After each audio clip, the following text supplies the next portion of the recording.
Hey there guys, Farmman Official here and welcome to this Age of Empires 4 video where we're going to take a look at resource gathering rates. Now, you might be wondering, why is this video even useful? Well, understanding resource gathering rates can be important in realizing which form of certain resources are more efficient to gather.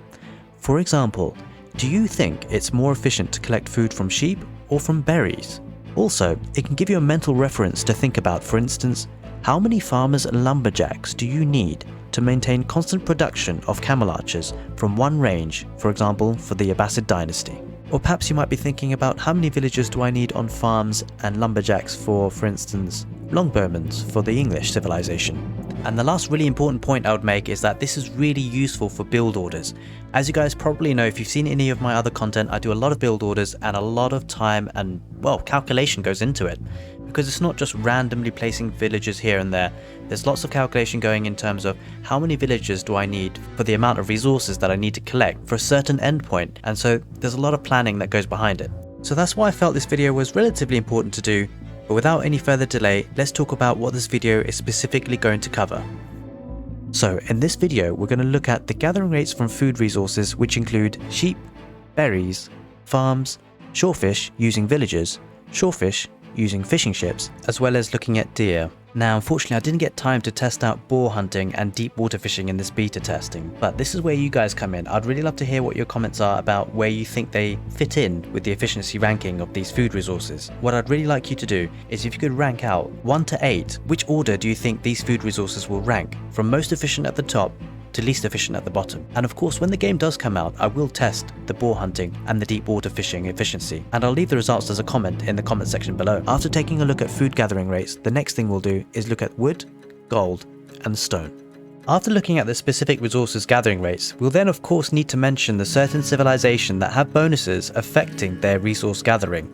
I'm then going to mention some caveats that are really important to consider when calculating how many villagers you need on what resource for a particular unit's constant production. We'll start off by looking at the thing we generally all like, food.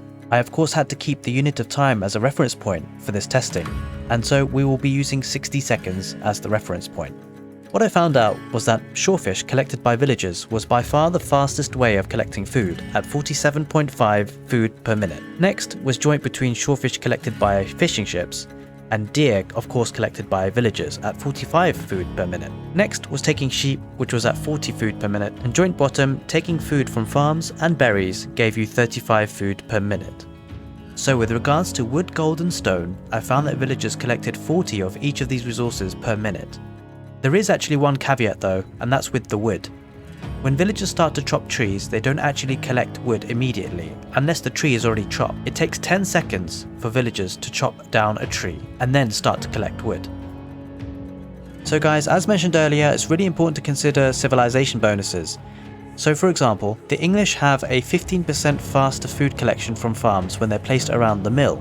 The Holy Roman Empire, whilst they don't have a specific civilization bonus towards food collection, they do have access to the prelate, which is a unique unit providing inspiration to villagers that can make them work 40% faster for 30 seconds. So you could imagine you could use this prelate on various different food resources to make the villagers work faster. Looking at the Chinese, they have the Yuan dynasty, and their villagers, officials and military units gain 15% speed, and this no doubt will have an impact on their food gathering rates, although I think it will be proportional to all the food sources, I suspect. This dynasty also gives them access to the unique building, the granary, and the granary itself enables that villagers can drop off food at this particular building, and it improves the farm gather rate of nearby villages by 15%, and this stacks with other granaries. And last but not least, the Abbasid dynasty, they gather from berry bushes 25% faster. Now of course you'll recognise I've only talked about 4 of the civilizations here, and that's because in the latest open beta we only had access to these 4. It'll be interesting to see if the other civilizations in Age of Empires 4 will have to be considered in terms of bonuses and their resources gathering rates. So, some caveats you need to bear in mind if you're using these gathering rates to calculate how many villagers you need on what resource to maintain constant production of a particular unit. Just bear in mind that first of all, your villagers aren't going to drop off food exactly when you want them to. And number 2, you need to factor in some idle villager time, and what I mean by that is your villager will be walking between the resource and the drop-off point at times. Now it's really important you do refresh your drop-off points, but you can't be doing it every second, so you need to bear that in mind as well. I'd say these two issues are probably the most important in terms of calculating, so you probably want to add a villager or two from the raw calculation you do based on these gathering rates. I'm sure there's a complicated formula out there that can kind of work this out, and if you're someone who's particularly good at maths and could work out some sort of formula like this, it'd be absolutely incredible. Let me know in the comment section below if you're that guy. So guys, hope you enjoyed this video, and don't forget to leave a comment to let me know where in the order of efficiency do you think ball hunting and deep water fishing will be. If you did like the video, feel free to give it a like and subscribe to the channel for more content like this. I really appreciate all the support that you guys give. I did mention earlier in the video that I do use these resource gathering rates to help me develop build orders, and if you're interested in those, why not check out the English Longbowman Rush by clicking on the right end card screen there now, or perhaps a 3TC Boom build order for the Abbasid Dynasty is more your thing. You can find that on the left end card screen now. Either way, hope you have a great day.